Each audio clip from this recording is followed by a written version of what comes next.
Bonsoir, soyez bénis. Nous sommes très heureux, comme d'habitude, d'être parmi vous une fois de plus pour la cause céleste.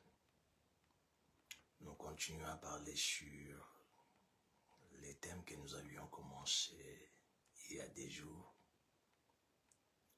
Paul, un homme école. Nous sommes dans le livre de Luc, chapitre 22. Nous commençons à partir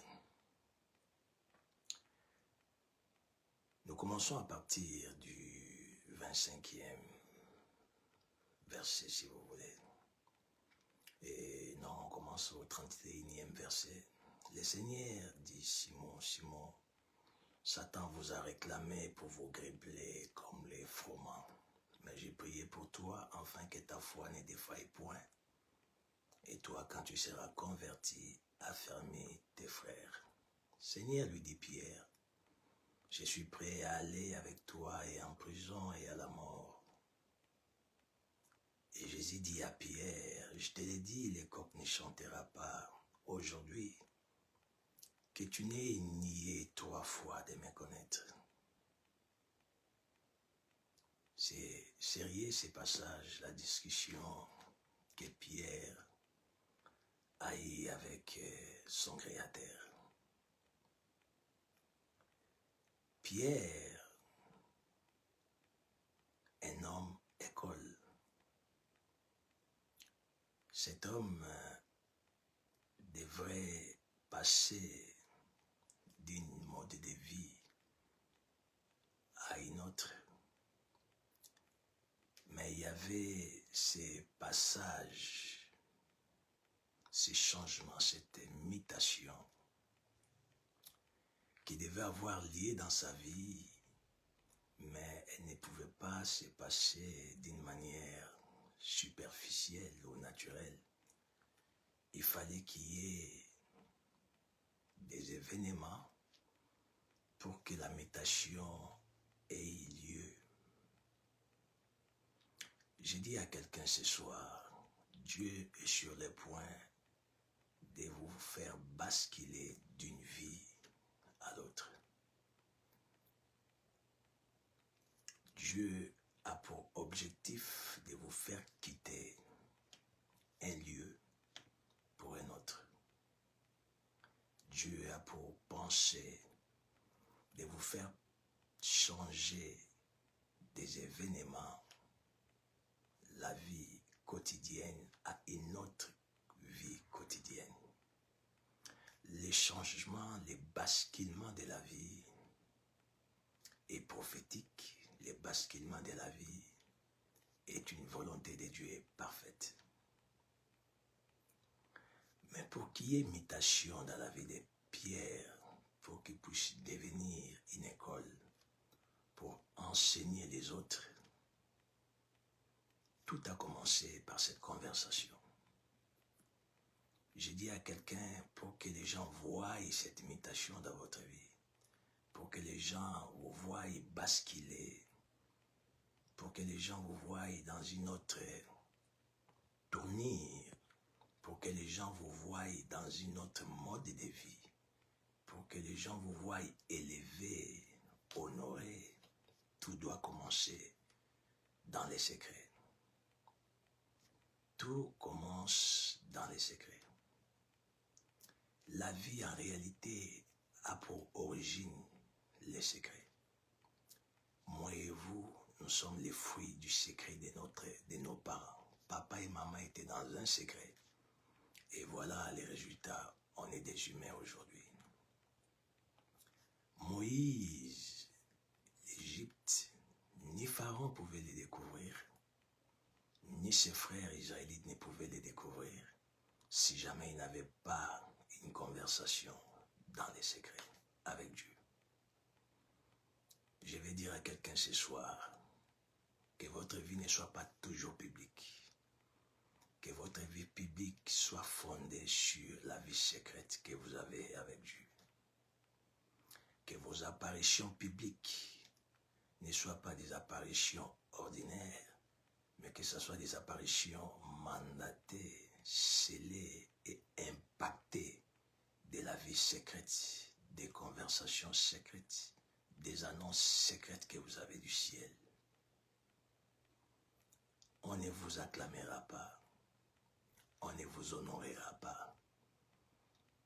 Vous ne serez pas influent si vous n'avez pas une vie secrète, si vous n'avez pas des conversations secrètes, si vous n'avez pas des intimités, des paroles réussies dans les secrets.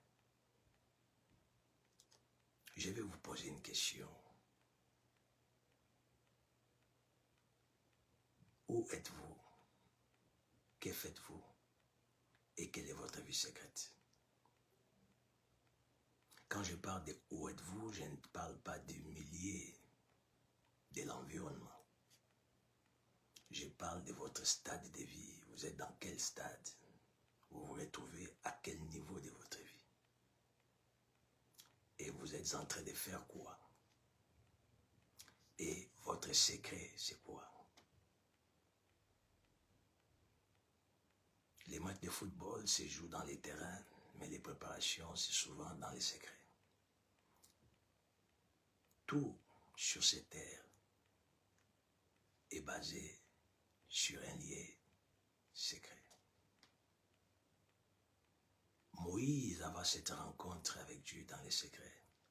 Il avait un bâton, mais qui était un bâton comme tous les autres bâtons des bergers. Mais le bâton de Moïse a changé les jours où il a rencontré les divins dans les secrets. J'ai dit à quelqu'un ce soir, ne soyez pas habitués à être avec les gens à tout moment. Ne vous habituez pas à prier tout le temps avec les gens. Retirez-vous des fois seul. Restez seul avec Dieu. Et il viendra vers vous. Toutes les grandes personnes sur cette terre, des personnes qui ont réussi avec Dieu, ils ont fait des grands parcours. Si vous leur posez des questions, ils vont vous dire, j'ai eu des temps seul, non avec mon épouse, pas avec mes enfants, ni avec mes frères et sœurs, seul avec Dieu. Et il est venu vers moi.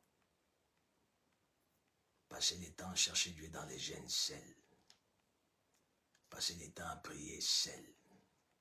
Prier en communauté. Ne vous limitez pas seulement avec cette prière en communauté. La prière des groupes, les retraités des groupes. Décalez-vous. Cherchez Dieu ailleurs, seul. Ici, Jésus était en face des 12 de ses disciples, mais il a eu une conversation tout seul avec Pierre. Il lui informe sur ce que l'enfer voulait de lui. C'était sa destruction. J'ai dit à quelqu'un, vous avez une vie, mais laissez-moi vous informer que l'enfer cherche votre destruction. Pierre, Jésus lui dit, le diable vous a réclamé pour vous broyer comme les froment. La réclamation est inévitable. Tout homme sur la terre, tout enfant de Dieu, vit ou vivra la réclamation spirituelle d'une manière ou d'une autre. Le diable ne peut jamais vous laisser sans vous réclamer. Pourquoi? Parce qu'il a été déchu, jeté du ciel, jeté à la terre. Et il est animé d'une grande colère et de la jalousie contre ceux qui appartiennent à Dieu. Raison pour laquelle Adam et Ève étaient placés dans les jardins. Il est venu les réclamer. La réclamation du diable dans les jardins, c'était à travers l'arbre, les fruits qu'il avait présentés à Ève. Et j'ai dit à quelqu'un, on vivra tous des réclamations sataniques, mais cela ne sera pas de la même manière. Pierre était réclamé par le diable lui-même, mais tout le monde ne sera pas réclamé comme Pierre. Lui, il a vécu, il devait expérimenter la réclamation du diable lui-même à cause de cette grande destinée qu'il avait. Mais d'autres personnes, d'autres disciples, devaient aussi vivre cette réclamation, mais peut-être à travers les démons.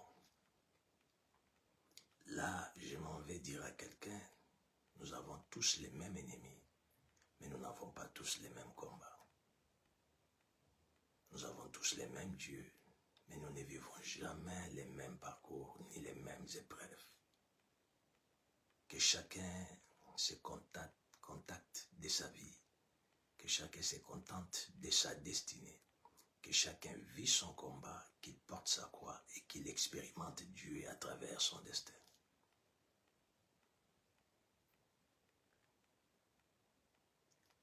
Jésus dit, Pierre, le diable t'a réclamé. En écoutant cette parole du Christ, Pierre dit à Jésus, je suis prêt à te suivre partout, même en prison, même à la mort. Oh my God, c'est profond. Jésus l'explique ce qui était sa vie, ce qui était la réalité qui s'est passée dans sa vie, qu'il ignorait. Mais lui témoigne à Jésus son amour. Alléluia.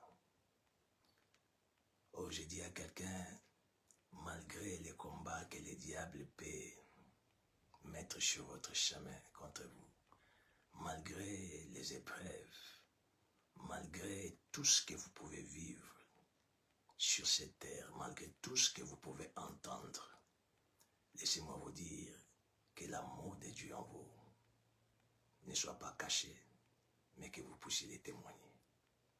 Que l'amour de Dieu en vous soit la clé de votre croyance.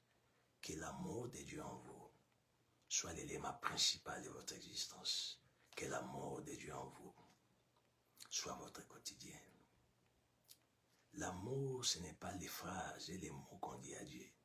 L'amour, c'est être prêt à les suivre partout. Alléluia. L'amour, ce n'est pas le fait de chanter pour Dieu. Je vous aime, je t'aime Seigneur, je te suivrai partout. Non, non. L'amour, c'est le fait d'être décidé, d'être prêt à ne pas abandonner Christ, malgré la prison, même la mort. Pourquoi Pierre devait-il faire allusion à la prison? Pourquoi Pierre devait-il faire allusion à la mort? Lorsqu'on est en prison, on ne peut rien faire. Lorsqu'on est en prison, on est dépourvu de la liberté. Lorsqu'on est en prison, on ne peut pas exercer. Lorsqu'on est en prison, on est dans la tristesse. Lorsqu'on est en prison, on n'avance pas. Lorsqu'on est en prison, on est limité. Lorsqu'on est en prison, rien ne marche. Cela voulait dire, malgré tout ce que je peux expérimenter dans ma vie, je ne vous quitterai jamais. Que ce soit les ténèbres m'envahissent, quel que soit le niveau de limitation ou d'une vie de souffrance, je ne vous laisserai pas, je serai prêt à vous suivre partout. On n'est pas enfant de Dieu parce qu'on les chante, on est enfant de Dieu parce qu'on a crié en lui, et on est un véritable enfant de Dieu parce qu'on a décidé de suivre le Seigneur partout. Et cela doit être prouvé. Dieu a dit à Moïse, ce peuple m'honore des lèvres, mais leur cœur est éloigné de moi. Il a dit ça à Samuel ou à Moïse, si je m'abuse entre Moïse et Samuel. Ce peuple m'honore des lèvres, mais leur cœur est éloigné de moi. Il ne faut pas que vous adoriez le Seigneur par les lèvres seulement, mais il faut que vous adoriez le Seigneur avec votre cœur, que vous soyez prêts à aller en prison pour lui. c'est-à-dire prêt à subir l'humiliation pour le Seigneur, prêt à subir la souffrance pour le Seigneur, prêt à être rejeté par les hommes pour le Seigneur, prêt pour tout pour le Seigneur, même la mort. Pierre était prêt pour mourir pour le Seigneur. Alléluia. Êtes-vous prêt à accepter la prison pour le Seigneur? Êtes-vous prêt à mourir pour le Seigneur? Ça devient fort, ça devient dur. Vous allez comprendre que vous aimez vraiment le Seigneur si dans votre cœur, la mort ne peut rien vous dire, si ce n'est que suivre Christ et respecter Dieu. La personne qui est prête à suivre le Seigneur même en prison, la personne qui est prête à suivre le Seigneur, à mourir pour le Seigneur, elle ne cédera pas devant les propositions, elle ne cédera pas devant l'influence, elle ne cédera pas devant les péchés, sous prétexte qu'il n'a pas ou elle n'a pas, mais parce qu'elle passe une période de souffrance, elle accepte des péchés pour s'en sortir. Non. Ni la nudité, ni la faim ne peut vous séparer de l'amour de Christ. Jésus lui dit que le diable te réclame. Lui dit au Seigneur, je suis prêt à aller vers vous, même en prison. Alléluia. Même mourir, s'il s'agira de mourir, je mourrai pour vous. Vous avez besoin de la main de Dieu. Mais quelle est la dimension de l'amour que vous avez pour Christ? Vous avez besoin du soutien céleste. Mais quelle est la grandeur de votre amour pour Dieu? Si Dieu sonde votre cœur, il voit que vous souffrez, il remarque que vous avez besoin des choses. Est-ce qu'il peut aussi remarquer l'amour que vous avez pour lui? Est-ce que Dieu, en sondant votre cœur, il peut voir que vous êtes prêt à tout quitter pour lui? Êtes-vous prêt à tout abandonner pour le Seigneur? Êtes-vous prêt à accepter la souffrance, les chemins des déserts pour Christ? Il y a des gens, Dieu les a fait passer dans les déserts, dans la souffrance, dans l'humiliation, mais ils se sont référés en Égypte. Ils ont commencé à regretter l'Égypte. D'autres sont retournés en Égypte. Ils n'étaient pas prêts à sacrifier leur vie pour Christ. Ils n'étaient pas prêts à aller en prison pour Christ. Oh, je dis à quelqu'un que la sainteté soit votre partage. Une sainteté inconditionnelle. Une sainteté de vie. Une vie de s'attacher à Dieu sans pour autant vouloir recevoir quelque chose après. C'est ce que Dieu attend de vous. Je suis prêt à aller avec vous. Prêt à aller avec vous en prison. Prêt à mourir pour vous. Jésus lui dit, Pierre, les coqs ne chanteront pas.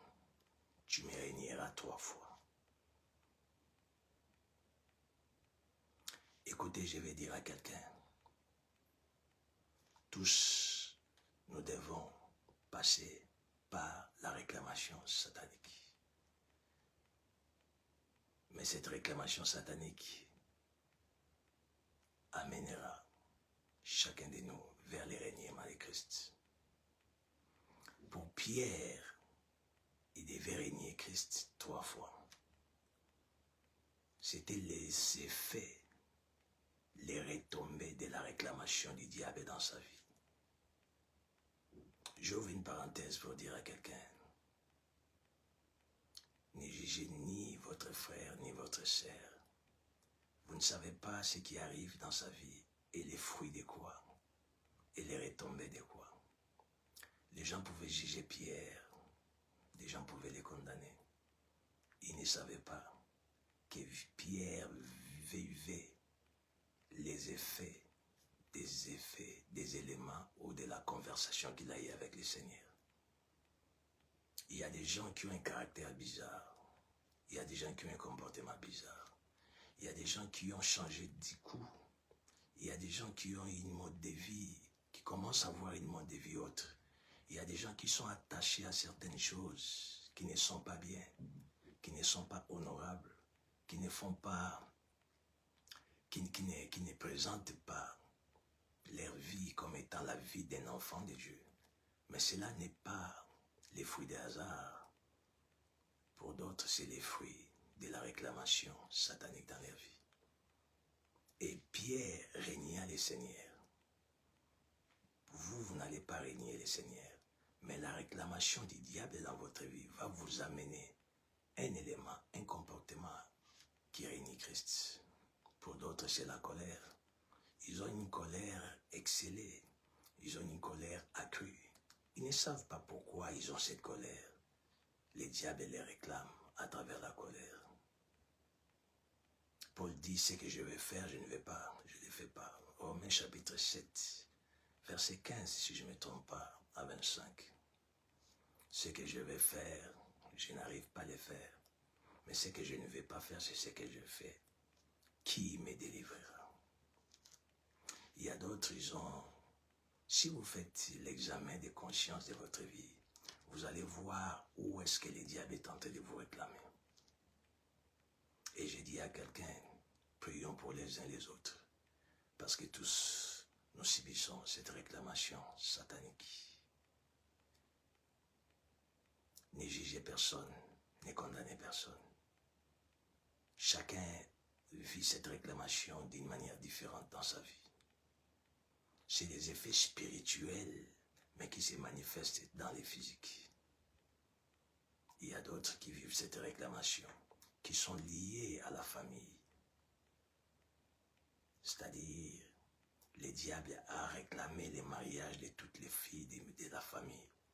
Et c'est là, pour que cela ait lieu, le diable les a amenés à régner Christ à travers un comportement peut-être d'insolence.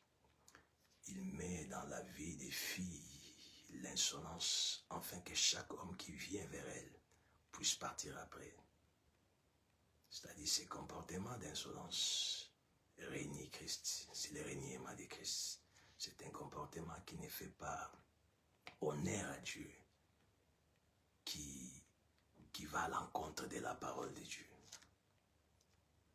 Il y a d'autres, les diables les réclament dans la famille pour qu'ils ne soient pas bénis et raies. Et on met en eux un comportement des ivrognes.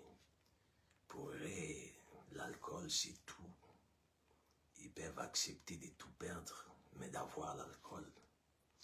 Ils sont dans les gaspillages, ils sont dans les divertissements, ils gaspillent de l'argent. Ils ne pensent pas à l'avenir. Les diables les réclament avec l'ivrognerie. Les diables vous réclament en quoi? Qu'est-ce que les diables, quel est l'élément par lequel les diables est en train de vous réclamer? Il y a d'autres qui sont réclamés par l'impudicité. Les diables les a imposé l'impudicité pour qu'ils soient loin de Dieu et qu'ils puissent mourir après. Il faut les élever et prier. Et surtout, bénéficier de cette grâce de Christ. Pierre, Jésus lui dit, tu vas me régner 3 fois avant que les comptes ne chantent. Et Pierre, écoutant cette parole, il était sincère avec lui-même. Pierre savait qu'il ne pouvait pas régner Christ. Il était confiant. Il était sûr de son amour et de son affection à Christ. Mais le diable ne peut pas vous réclamer sans qu'il y ait des conséquences. Le diable ne peut pas vous combattre. Vous ne pouvez pas affronter le diable sans qu'il y ait des traces. Tout soldat qui va à la guerre revient toujours avec des traces de combat. C'est pourquoi je dis à quelqu'un, la vie de Pierre. Pierre, c'est tout celui qui a reçu l'appel divin. Pierre, c'est tout ce qui a été loin du Saint-Esprit. Pierre, c'est tout ce qui a été mandaté pour affermir les peuples de Dieu. La vie de chaque ministre de Dieu est une école. C'est pourquoi nous avons dit Pierre, un homme école. C'est-à-dire, cet homme, chaque ministre de Dieu, quand vous êtes à ses côtés et que vous écoutez ce qu'il dit de la part de Dieu, vous allez être formé, vous allez être aiguisé, vous allez être apprêté pour rencontrer l'épouse qui est Christ. Cet homme, dans sa vie, ces hommes et ces femmes arrivent à un niveau de leur vie où ils réunissent aussi Christ. Ils ne réunissent pas Christ pour aller vers le diable. Ils réunissent Christ à cause des combats de Christ. Pierre a régné Christ parce qu'il avait peur de la mort. Il pensait, en acceptant qu'il était avec Christ, lui aussi allait subir les sorts de Christ. Or, Pierre ne pouvait pas mourir pour nous. C'était Christ qui était appelé à mourir pour nous. Mais la réclamation du diable dans la vie de Pierre l'amène dans cet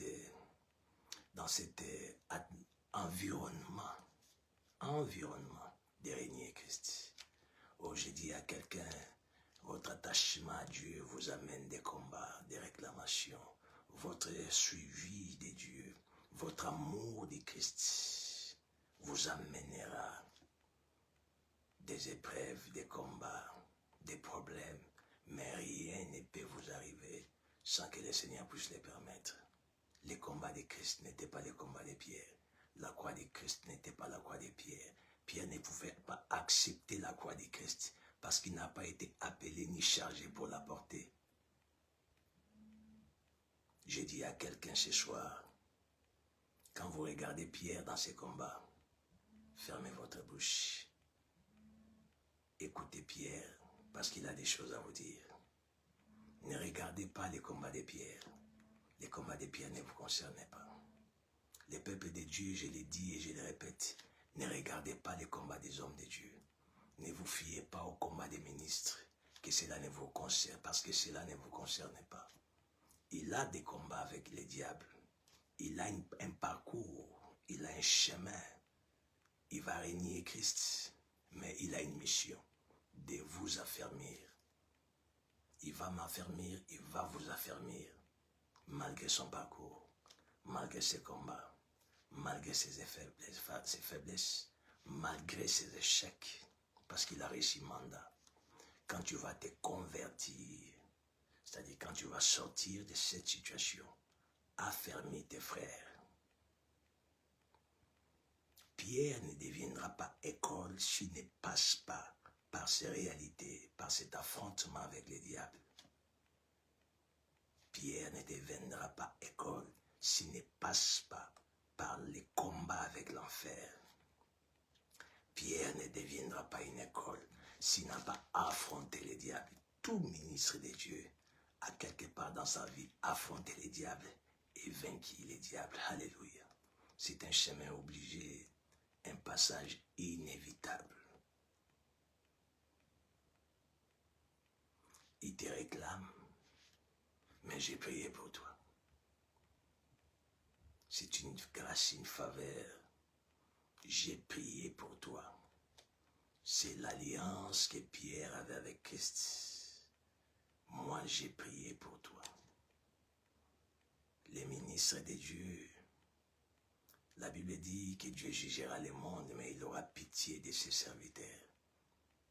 Ces hommes, ces femmes vivent des réalités que les gens ne connaissent pas, vivent des confrontations que les gens ignorent, vivent des représailles que les gens ne voient pas.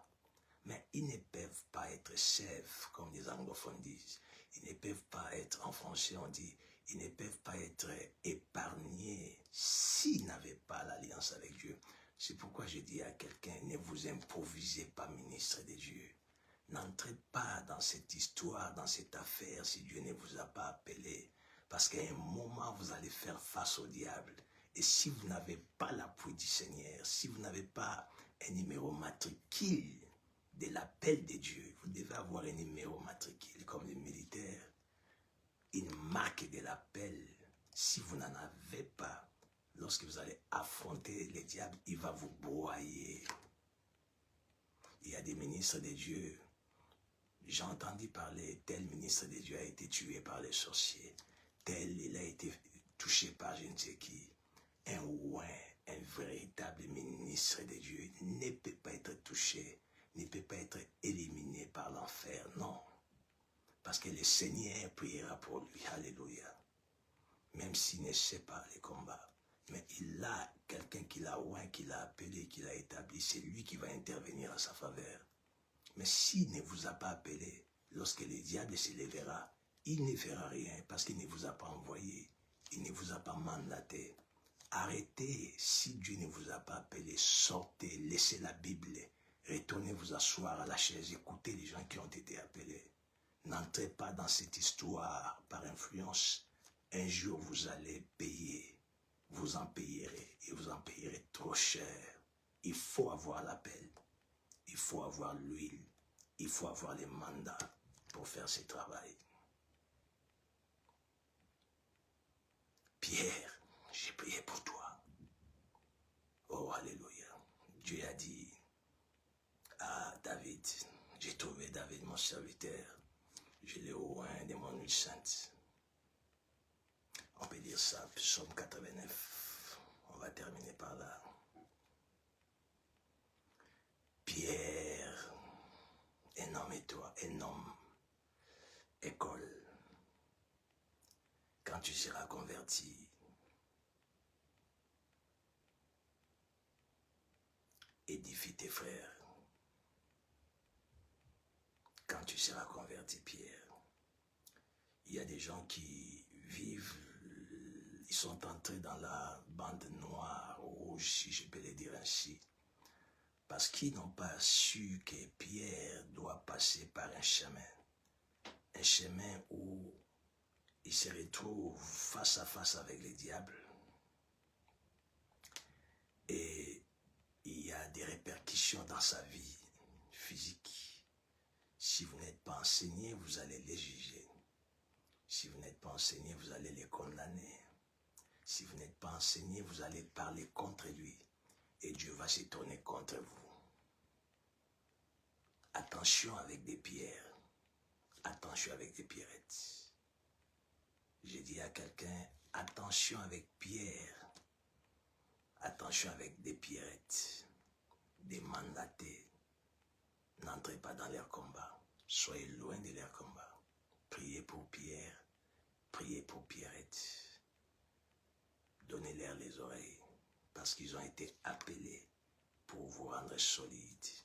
Pour vous affermir. Psaume 89. J'ai trouvé David, verset 21. J'ai trouvé David mon serviteur, je l'ai oint de mon huile sainte. Ma main les soutiendra et mon bras les fortifiera. L'ennemi ne les surprendra pas et les méchants ne l'opprimera point. J'écraserai devant lui ses adversaires et je frapperai ceux qui les haïssent. J'aime le verset 23. L'ennemi ne les surprendra pas et les méchants ne l'opprimera point. C'est ça l'alliance que Dieu a fait avec David. Et David, c'est toute personne qui a été ointe du Saint-Esprit. Pierre ne savait pas que l'ennemi voulait les surprendre. Mais Dieu a fait alliance. L'ennemi ne peut pas surprendre un oint. Lui, il interviendra à faveur du oint parce que c'est lui qui l'avait oint. Je termine pour dire à quelqu'un, vous avez une responsabilité. Vous avez un devoir, celui de prier pour des hommes écoles. Prier pour des personnes qui sont appelées, qui ont été envoyées sur terre pour vous rendre fort, pour vous affermir dans la foi. Priez pour eux. Ne les condamnez pas, ne les jugez pas. Ils peuvent se retrouver dans des faiblesses. Ils peuvent se retrouver dans les erreurs. Mais cela ne les enlèvera pas la mission qu'ils ont reçue de la part de Dieu. Ils sont des écoles pour nous. Pas des écoles de formation pour devenir des médecins. Pas des écoles pour être formés en droit. Mais des écoles pour être des vraies épouses du Seigneur. Sortez dans la vie de critiquer ces hommes et ces femmes. Priez pour ces hommes, priez pour ces femmes, aimez-les de tout leur cœur et écoutez-les. Isaïe 50:10, quiconque parmi vous craint l'Éternel, qu'il écoute la voix de son serviteur. Ils ont des choses à vous dire qui va vous amener à votre destinée. Ils ont des déclarations à faire sur vous qui aura des impacts pour votre vie. Ils ont des déclarations, des prières à faire afin que Dieu puisse vous amener là où il a prévu de vous amener. Jésus a dit aux pharisiens, si vous étiez fils d'Abraham, vous alliez m'aimer. Vous ne m'aimez pas, vous êtes fils du diable. Un enfant de Dieu peut en aucun cas haïr les hommes que Dieu a envoyés et choisis. Un véritable enfant de Dieu défendra toujours ces hommes et ces femmes que Dieu a établis, quels que soient les cas. Quels que soient les cas. Pierre, on est venu arrêter Christ. Il ne l'a pas abandonné, il l'a défendu. C'était le gouvernement qui a envoyé les policiers, les militaires pour arrêter Christ. Mais il l'a défendu. Défendez-vous des hommes que Dieu a oint. Défendez-vous des femmes que Dieu a oint. Est-ce que vous les protégez? Est-ce que vous priez pour eux? Est-ce que vous les bénissez? Dieu passera par eux pour vous bénir. Dieu passera par eux pour vous parler. Dieu passera par eux pour vous rendre affermis. Dieu passera par eux pour vous préparer à la rencontre du Christ. N'oubliez pas ça. Ne soyez pas un juge, parce que vous vivez votre réclamation diabolique, c'est-à-dire les combats de votre vie, et aussi vivre la réclamation du diable lui-même, les combats de leur vie. Ils ont besoin de votre soutien spirituel dans la prière. Ils ont besoin de votre soutien mental. Ils ont besoin de votre soutien financier. Ils ont besoin de ces supports, de ces soutiens. Si vous les faites, le ciel sera ouvert pour vous. Que Dieu vous bénisse. À la prochaine.